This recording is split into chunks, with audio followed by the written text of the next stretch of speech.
Bismillahirrahmanirrahim. Assalamualaikum warahmatullahi wabarakatuh.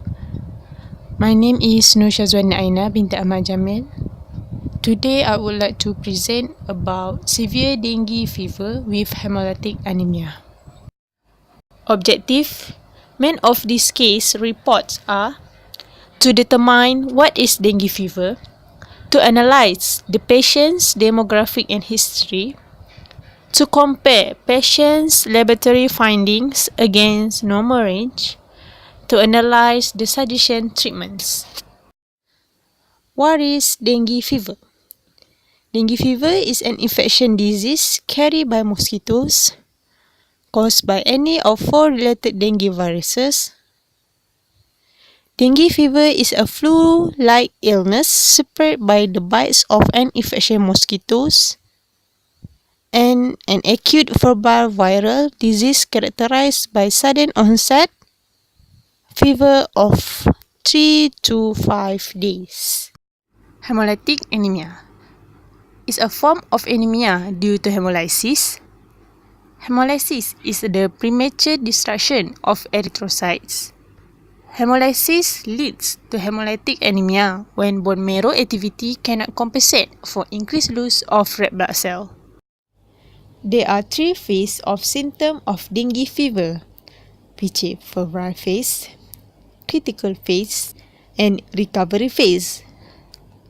In febrile phase, which is sudden onset fever, the symptoms are headache, mouth and nose bleeding, muscles and joint pains, vomiting, rash, and diarrhea.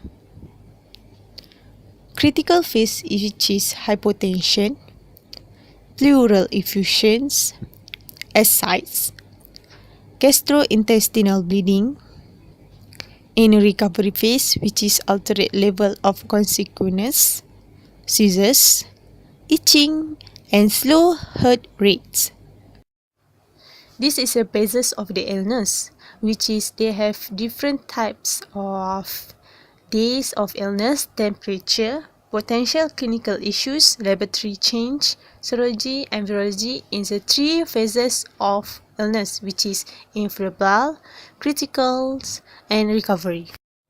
Patient's demographic and history: 22 years old, male, had no previous history of dengue fever, was admitted with 3 days history of high-grade continuous fever with chills, vomiting, loose stool, denied abnormal pain, myalgia, retrooptial pain, back pain, or other systemic symptoms. On examination, non-structured protein, which is NS1 and IgM test, positive. Occult stool blood, negative, which is no bleeding. Liver, spleen, and lymph nodes, no enlarged. Blood films, compatible with hemolysis. In laboratory investigation, have done by day of admission, we have do the FBC, the serum bilirubin in total, direct and indirect, serum enzyme in AST, ALT, CK, LDH, continue with urea, APTT, and serum lactate. In other investigation, also we have done in dengue NS1 and IgM, IgG, and ultrasound of hepatobiliary system. The patient's treatment. The suggestion, which is the prevent dehydration, which is drink clean water rather than tap water. Rehydration salts can also help replace fluids and minerals.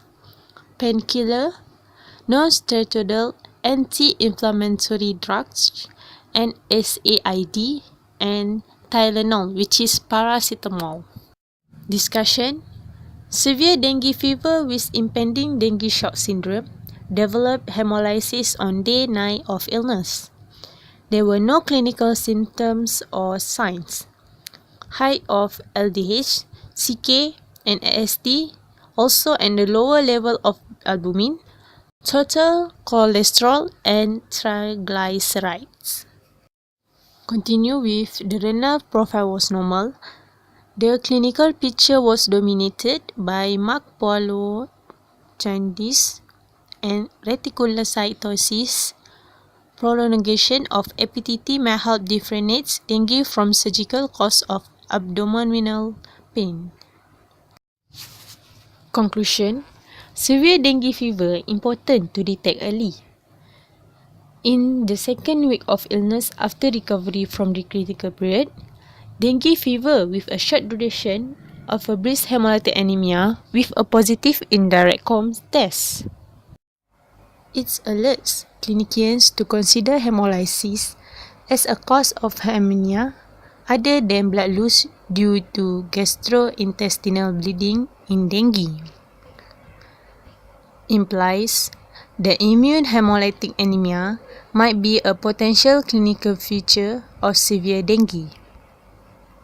Further research regarding dengue fever is crucial in order to improve the quality and come up with cost-effective treatment. That's all for today. Thank you.